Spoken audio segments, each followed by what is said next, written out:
Before we dive into the tales, make sure to hit that subscribe button. I was hiking in Colorado on a less traveled trail at the beginning of winter. It was fairly nice when I left my house, roughly 45 degrees. It was supposed to be a 16-mile hike. I had climbed this mountain before, but I wanted to take a different route this time. The normal route is well marked and relatively well traveled. The route I was taking was not. My dog and I are a few miles in and it starts to snow. Just some flurries, not too unusual for Colorado. I am pretty comfortable in the woods and an all-season hiker, no big deal.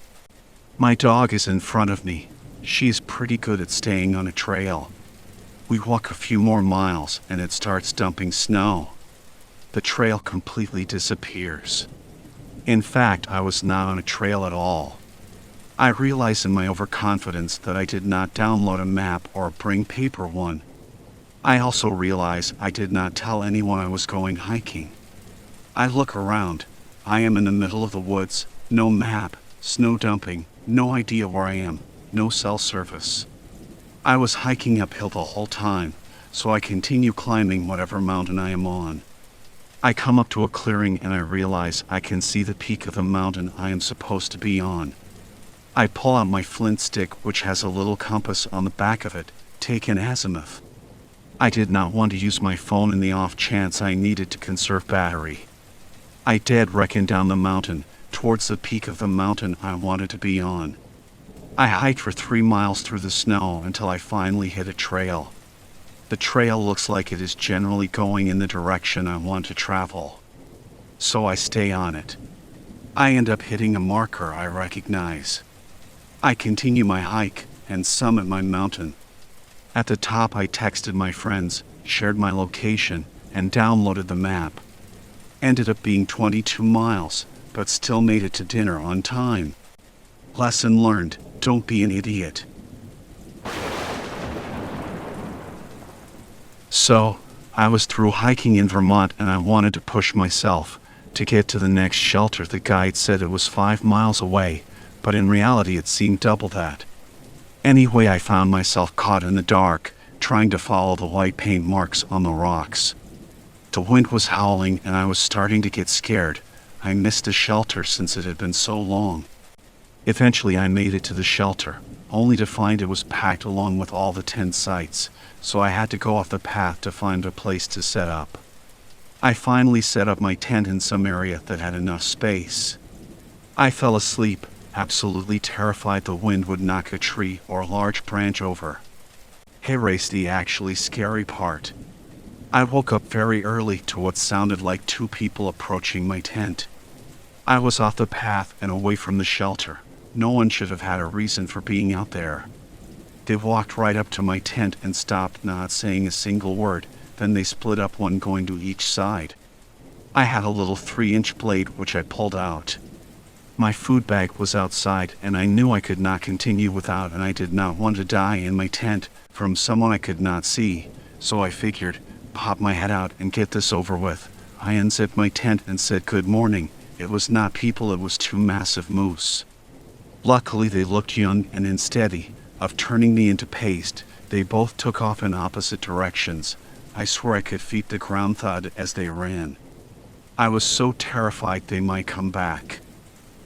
I packed everything up there and started hiking to the next shelter. I was hiking the CDT in Colorado, about a day north of Dillon/Silverthorne, and was crossing a deep little creek that was giving me trouble. Another guy caught up to me and found a better crossing a little off the trail, so I used it, talked to the guy for a bit and walked another mile or so and set up my camp. The other guy did too. In the morning I left early and hiked up a steep slope and along a ridge where the other guy caught up to me and stuck with me like glue. He started talking about hiking the rest of the trail together, but I did not want to, and I said I had stuff to do off the trail at various places further along. This guy did not get it and started saying we could save money buying food together and planning meals and stuff. I said I was fine how I was and was a picky eater anyway, I started changing my pace, going faster and slower, but I could not get rid of the guy. There is a brutal roadwalk past Pettingil Peak that climbs a pass up toward Vasquez Mountain, and I bolted up there, but the guy was killing himself, trying to keep up, and started telling me I was being mean and should wait for him so we could hike together. I wanted nothing to do with this guy and kept going, but as I was hiking around Vasquez Peak, I stopped for a few seconds to grab food and he caught up again. He started saying I was lucky he caught up in time for us to set up camp together, and started saying it would make more sense if we just set up one tent and shared it so there's less work and it would be warmer. I have a one-person lightweight tiny tent. I grabbed my pack and left, went back around Vasquez, and straight down the mountainside to a forestry road with this guy following me again. It got dark and hard to see, but I was on the forestry road by then and heading into Winter Park. A few miles before town, there was a forest fire and some forestry crews working on it. They were all back at their camp just off the road, so I went to them and asked if I could put up my tent just behind them in a clearing. A few minutes later, I saw the other guy go past. I was jumpy and a little scared after that, and got off the trail in Grand Lake for a few days, went to Denver and bummed around. Got back on the trail, and was a little paranoid at first, but didn't see the guy again, and when I asked other hikers if they had seen him, nobody recognized the description. I'm 6 feet 2 inches and 200 pounds, but I'll take wild animals over that guy any day. Not scary in the traditional sense. I was day hiking. Not alone, but rather with my dog, Greyhound. I tried to do a new area park or trail area every couple of weeks with him. We were in a new park area I was not familiar with, and all I really had with me was a bottle of water and a small pocket knife. We came up on an area of the trail that was obviously a party area for kids, trash, fire pit, broken bottles, and cans. The smells of the area really got my dog's nose and the rest of him interested, but I decided to backtrack, just too much stuff for him to get into. As I turned and went to reel him in on his leash, he let out this blood-chilling yelp. He had a front and rear paw almost instantly covered in blood. I had not had him for very long, and was just becoming familiar with the breed. I really panicked for a minute while he tried to go down on his side to lick his paws. I did not want him to lay on something that could cut his side. Not knowing what else to do, I picked him up like a sack of flour and carried him back the way we came. I laid him down on some leaves and tried to clean his paws, and eventually saw that he had a piece of bottle glass between paw pad on his right front and rear paws. I plucked them out and tore up my t-shirt to staunch the bleeding.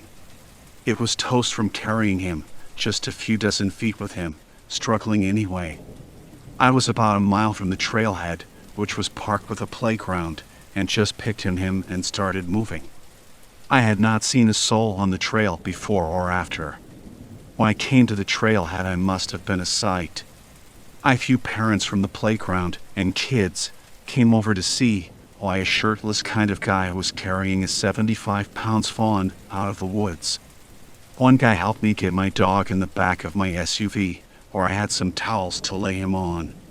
He was still bleeding and I wanted to get him to the emergency vet, but I had a whiteout event from adrenaline wearing off after my jog through the woods with my not small dog in my arms, using muscles in a way I was not used to. Kids were crying, folks asking if we needed a ride to the local vet. This was just before smartphones really took off, and just needed a minute before starting the car. All this time, after he realized he was getting a free ride and lots of attention, my dog never made a peep. The emergency vet managed to clean and pack his cuts, which were pretty deep, and my dog got pampered more than usual by my girlfriend at the time when we got home. Screwed up thing is I had to go back the next day to check out the site where the glass was. It was a personal mission because I could not believe I walked my dog into that. That stuff was sticking out of the trail like little punchy sticks. Someone had gone to the trouble of actually burying it, with long shards about an inch out of the ground for several yards, all along that trail. It was a county park, so I called the county police to let them know, and pretty much stayed away from that park from then on. I have done a lot of solo hiking and backpacking, but that whole 90-minute ordeal, dog cut, carry, drive, and vet triage, was what I recall as the scariest thing I had experienced on a trail. In August 2019, I packed up my camping gear onto my bicycle and spent nearly 7 months pedaling around the United States, covering a distance of 5,300 miles. I mostly preferred to camp in the wild, which means I did not stay in official campgrounds. Instead, I had found a quiet spot in the woods to spend the night. One late September evening, I was wild camping in a remote part of Montana, far from any town. I went into the woods and set up my campsite. After using the last moments of daylight to have dinner, brush my teeth, and write in my journal, I settled in to get some sleep. By that time, I had grown used to the sounds of the forest at night, after spending a month sleeping in the woods. You had hear crickets chirping, toads croaking, and the leaves rustling from the gentle breeze. Occasionally, you had hear coyotes in the distance, which was always an exciting part of my night. One memorable night, I even heard 2 owls hooting to each other from opposite sides of my tent. However, that night in Montana was different. The forest was dead silent. There was not a single sound. Even the air was completely still, with no wind to rustle the dry autumn leaves on the trees. It was honestly terrifying. That night, the few noises I did hear, like the snap of a twig, felt incredibly loud because there was no other background noise to cover them up. During my trip, I had slept in some noisy places, like a night when I pitched my tent right next to active train tracks, or a night in a hostel room with a snoring roommate and someone who talked in their sleep. But that night in Montana, with its absolute silence, was the worst sleep I had during my entire 179-day journey. It was a silence that felt louder than any noise, and it left me feeling truly frightened. Back in 2018, I was interning in Sacramento for the summer. I had climbed Half Dome in Yosemite when I was 18, and I wanted to prove to myself that I could still do it, so I started hiking around the area and applying to the lottery they held every week for permits to climb. This was wildfire season, and when I finally got a permit, it was not so surprising that most people were not applying. The night before, I planned out my route from the valley to the top. I read up on advice. I checked all my gear. I woke up somewhere around 3 o'clock or so and drove to Yosemite. The first thing that went wrong that day was that the valley was closed. I was clued in that something was up when no one was at the front gate. It was open though, so I drive in and the first fork in the road I'm supposed to go right to go to the valley, but it's blocked off. They had evacuated the valley due to the fire. Going left was still an option, and being full of stupidity I drive on through. I have no cell reception, so I can't figure out an alternate route or anything, but I eventually stop at a restaurant where someone shows me a map to Tenaya Lake, where I can head out to Half Dome from the back end. Second problem, this new route adds about 10 miles to my original hike.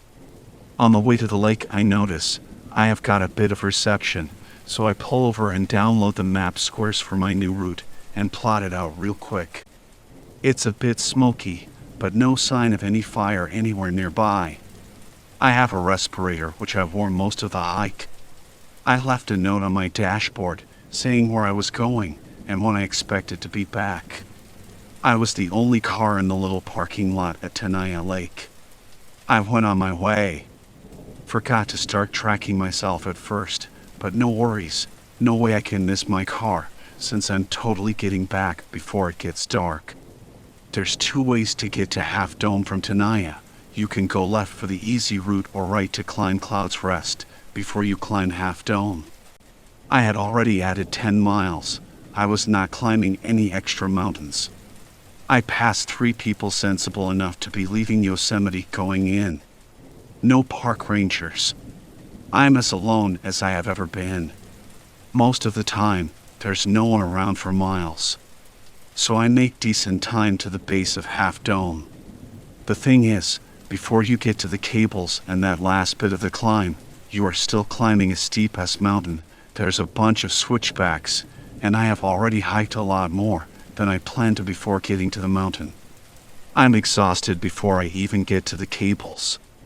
There's an area where it levels off right before you get to the cables, and it's less trail and more just straight granite, so I can see the cables and I just walk the least steep path I can see, which takes me pretty close to the edge, and the ground is very uneven, and my feet at this point just slide right out from underneath me. My heart jumped out of my throat.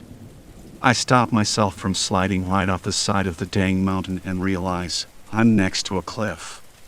There's no cell reception. There's hardly been any reception this whole time. I'm completely alone. No one's going to be stupid enough to visit anytime soon until the wildfire nearby is gone. If something happens, I'm on my own. The whole time, I knew I was being dumb, but this was the first time I was like, I could die out here.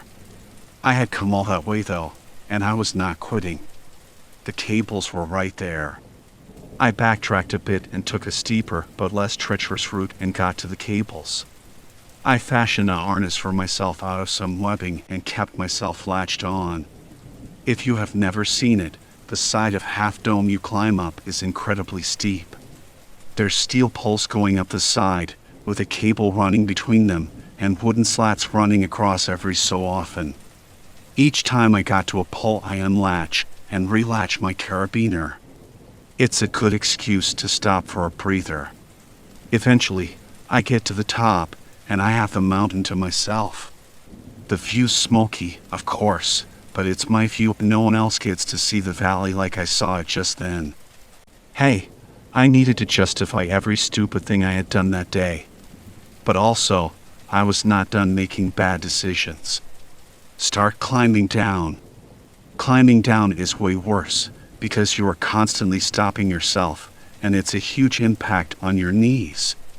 By the time I got to the base of the mountain, my knees were not doing well, and I was not looking forward to the roughly 10 miles back to my car. It was also a lot later than I was planning on. I knew I'd be hiking in the dark. My phone, which had been tracking my progress this whole time, started dying, and I put it in my backpack with a charger. I got on the trail to go back. I had packed water for the original trip I planned, the one that was 10 fewer miles. That was okay though.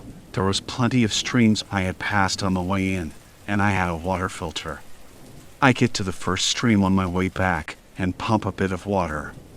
My sweet water's at my parents' place with a bunch of my old camping gear, so all I have got is basically a life straw with a small bag you fill up and then squeeze through the filter. It takes forever, and I decide I want to maximize my sunlight. I rationalize that there's all those streams I passed on the way in.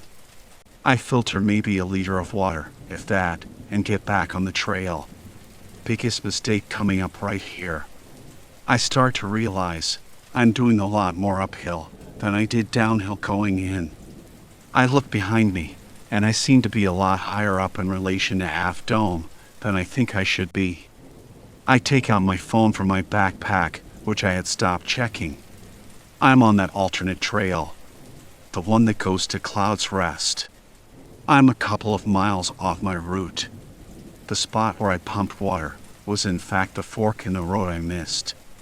I should absolutely turn back, but it does not look that much further on the two-dimensional map, and the idea of backtracking and adding a couple of miles to my already overlong hike was antithetical to me. I decide to keep going. The path gets steeper. I hit the switchbacks up to Cloud's Rest. I run out of water. I know I could easily hike down to that stream, but hey, sunk cost fallacy. I already put in the miles. I look at the map very carefully this time. I estimate how much further to the top. I look and find streams along my new route. I convince myself I can do it. I start stopping at each switchback because I can barely catch my breath. My mouth gets super dry. I pass an abandoned backpack on the trail, ripped up with its contents strewn about. I sort of freak out a bit. I keep going. I eventually get to a point where I have to keep telling myself that I won't get less dehydrated if I stop for a rest, and that if I stop I die. Never mind, I had no idea if the stream on the map was dry or not. I kept going. I got to the top. The sun was setting through the smoke. It was absolutely gorgeous, better than the view from the top of Half Dome. October 10th would recommend, almost dying to see it. I kept going. It got dark and I hit the stream. It was tiny, but it was there. I absolutely filled my 5 liters of water capacity. Did not care how long it took. My face was absolutely crusted with sweat. I took a couple of oral rehydration tablets. This was the point. I knew I was not going to die, that I would make it down all right. Assuming I did not break my leg, the path down Cloud's Rest was not great, and it was dark, and my legs were jelly. I got my 4th wind. It had been a long day. I made it down, and I made it to the very beginning of where I had started marking my route. It took me a while, but I did find my car. It was just after midnight, so I could no longer call it a day hike. I made it to where I was staying for the summer a few hours later, stopped on the way and chugged a couple of Gatorades. I could barely climb the stairs to my room, and called out sick from work the next day. Wound up in physical therapy for some overstressed tendons.